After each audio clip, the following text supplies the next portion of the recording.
ಎಲ್ಲ ಅದ್ಭುತವಾದ ಪಿಕ್ಚರ್ ಮಾಡಿದ್ದಾರೆ. ತುಂಬ ಸೂಪರ್ ಆಗಿತ್ತು. ಅದರಲ್ಲೂ ನಾವು ಕಾಯ್ತಾ ಇದ್ದಂಥ ಡ್ಯಾನ್ಸ್ಗಳಾಗಲಿ, ಈ ಒಂದು ಗೆಟಪ್ ಆದ್ರಾಗಲಿ ಅವರು ಒಂದು ಕ್ರಿಯೇಟ್ ಮಾಡೋದಕ್ಕೆ ತುಂಬ ಥ್ಯಾಂಕ್ಸು ಡೈರೆಕ್ಟರ್ ಅವ್ರಿಗೆ ಹೇಳಿದೆ ಸ್ವಲ್ಪ ಸ್ಪೆಕ್ಸ್ ಸಿಗೋವಂಥದ್ದು, ನಾನು ನೆಕ್ಸ್ಟ್ ಟೈಮ್ ಕಾಸ್ಟ್ಯೂಮ್ಗಳನ್ನ ಸಿಗೋವಂಥದ್ದಾದರೂ ಮಾಡಿರಿ ಅಂತ ಹೇಳಿದ್ದೀನಿ. ಯಾಕಂದರೆ ಲಾಸ್ಟ್ ಟೈಮು ಬೈರತಿರಣಗಳಿಗೂ ಅಷ್ಟೇ ತುಂಬ ಒದಲಾಡ್ಬಿಟ್ವಿ ಕಾಸ್ಟ್ಯೂಮ್ಗೆ. ಏನೋ ನನ್ನ ಅದೃಷ್ಟ, ನಾನೇ ಏನೋ ಮಾಡ್ಕೊಂಡು ಬಂದಿದ್ದೀನಿ. ಜಾಕಿ ಪಿಕ್ಚರಲ್ಲಿ ಮಾಡ್ದಂಗೆ ಒಂದು ಸೀನ್ಗಳು ಕೊಟ್ಟಿದ್ರು.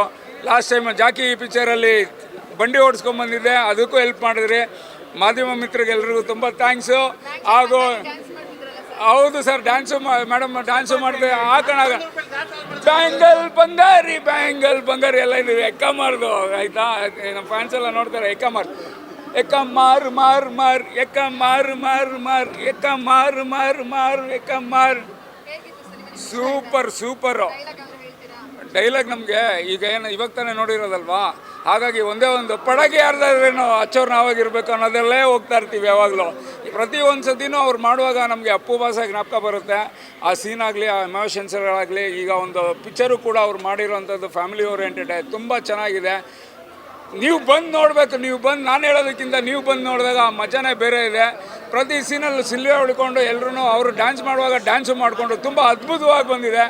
ಬನ್ನಿ ಸ್ನೇಹಿತರೆ, ಬನ್ನಿ ನೋಡಿ. ಮತ್ತೊಮ್ಮೆ ಥ್ಯಾಂಕ್ ಯು ಎವ್ರಿವನ್.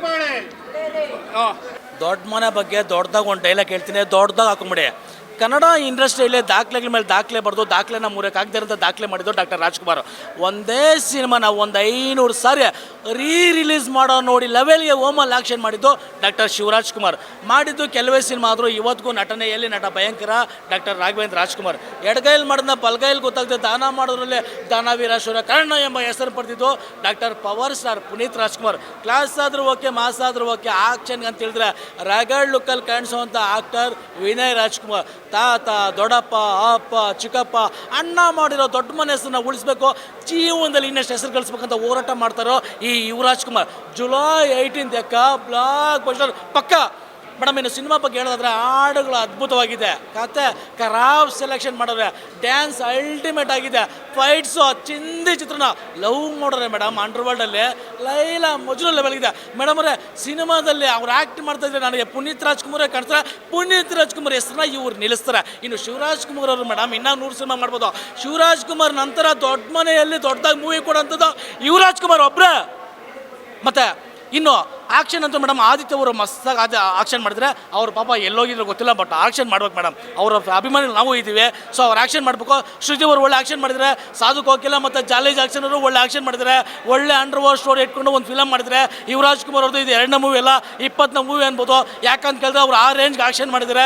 ಅವರು ಕಾಣಿಸ್ತಾ ಇದ್ರೆ ಮೇಡಮ್ ಸ್ಕ್ರೀನಲ್ಲಿ ಮಸ್ತಾಗಿದೆ. ಮತ್ತು ಹೀರೋಯಿನ್ ಸಂಜನಾ ಮೇಡಮ್ ಏನು ಸರ್, ಮತ್ತು ಇನ್ನೊಬ್ಬರು ಮಸ್ತಾಗಿ ಮಾಡಿದರೆ ಹೀರೋಯಿನು. ಆದರೆ ಸಂಜನಾ ಮೇಡಮ್ ಎಲ್ಲೋ ಒಂದು ಸರಿ ಕೈ ಕೊಟ್ಬಿಟ್ರು, ಅದು ನಮ್ಗೆ ಇಷ್ಟ ಆಗಲಿಲ್ಲ. ಇನ್ನೊಂದು ಸರಿ ಅವ್ರು ಕೈ ಹಿಡಿಲಿ. ಫಿಲಮ್ ಮಾತ್ರ ಸೂಪರ್ ಆಗಿದೆ, ದಯವಿಟ್ಟು ಎಲ್ಲ ಬಂದು ನೋಡಿ. ಕನ್ನಡ ಸಿನಿಮಾನ ಉಳಿಸಿ, ಕನ್ನಡ ಸಿನಿಮಾನ ಬೆಳೆಸಿ. ಕನ್ನಡ ಅಂತ ಎಲ್ಲರೂ ಎದೆ ತಡ್ಕೊಂಡ್ಬಿಡ್ತೀವಿ ನಾವು, ಕನ್ನಡ ಅಂತ. ಕನ್ನಡ ಸಿನಿಮಾದಲ್ಲಿ ಯಾಕೆ ಬೈ ಫ್ಯಾನ್ಸ್ ವಾರ್, ಬೇರೆ ಸಿನಿಮಾದಲ್ಲಿ ಫ್ಯಾನ್ಸ್ ವಾರ್ ಮಾಡಿ, ಆದರೆ ಕನ್ನಡ ಸಿನಿಮಾದಲ್ಲಿ ದಯವಿಟ್ಟು ಫ್ಯಾನ್ಸ್ ವಾರ್ ಮಾಡಬೇಡಿ. ಪ್ರತಿಯೊಂದು ಸಿನಿಮಾ ನೋಡಿ, ಸಿನಿಮಾನ ಬೆಳೆಸಿ. ಅವ್ರು ಏನು ಆಕ್ಟ್ ಮಾಡಿದ್ರೆ ಅದಕ್ಕೊಂದು ಬೆಲೆ ಕೊಡಿ, ಕಲೆಗೆ ಒಂದು ಬೆಲೆ ಕೊಡಿ. ದಯವಿಟ್ಟು ಸಿನಿಮಾ ಬೆಳುತ್ತೆ. ಸಿನಿಮಾ ಇನ್ನಷ್ಟು ಅವ್ನು ಕಲಾವಿದರು ಹುಟ್ಕೊಳ್ತಾರೆ. ನಮ್ಮಲ್ಲಿ ದಯವಿಟ್ಟು ಫ್ಯಾನ್ಸ್ ವಾರ್ ಬೇಡ. ಎಲ್ಲ ಬಾಸ್ ಕನ್ನಡ ಟೋಟಲಿ. ತುಂಬ ದಿನ ಆದಮೇಲೆ ಕನ್ನಡದಲ್ಲಿ ಒಂದು ಒಳ್ಳೆ ಫಿಲಮ್ ಬಂದಿದೆ.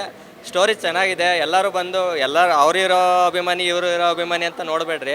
ಕನ್ನಡ ಒಳ್ಳೆ ಫಿಲಮ್ ಯಾರನ್ನೋ ತೆಗೀಲಿ, ಒಬ್ಬ ಸಣ್ಣ ಆ್ಯಕ್ಟ್ರ್ ಆಗಲಿ, ದೊಡ್ಡ ಆ್ಯಕ್ಟ್ರ್ ಆಗಲಿ, ಸ್ಟಾರ್ ಹೀರೋ ಆಗಲಿ, ಹೊಸ್ದಾಗಿ ಬಂದಿರೋ ಅಂಥ ಯಾರೇ ಆಗಲಿ ಬಂದು ಮೂವಿ ನೋಡಿರಿ. ಈ ಮೂವಿಲಿ ಸಾಂಗ್ ಆಗಿರ್ಬೋದು, ಒಂದು ಕತೆ ಓರಿಯೆಂಟೆಡ್ ಆಗಿದ್ದು, ಸೆಂಟಿಮೆಂಟು ಎಲ್ಲ ಚೆನ್ನಾಗಿದೆ. ಎಲ್ಲ ಸಿನಿ ರಸಿಕರು ಬಂದು ಫಿಲಮ್ ನೋಡಿರಿ. ಈ ಫಿಲಮಲ್ಲಿ ಕೊನೆಯಲ್ಲಿ ಒಂದು ಸಂದೇಶ ಕೊಟ್ಟಿದ್ದಾರೆ, ಕೆಟ್ಟದನ್ನ ನೋಡಬೇಡ್ರಿ, ಕೆಟ್ಟದನ್ನ ಕೇಳಬೇಡ್ರಿ, ಕೆಟ್ಟದನ್ನ ಮಾತಾಡಬೇಡ್ರಿ ಅಂತೇಳಿ.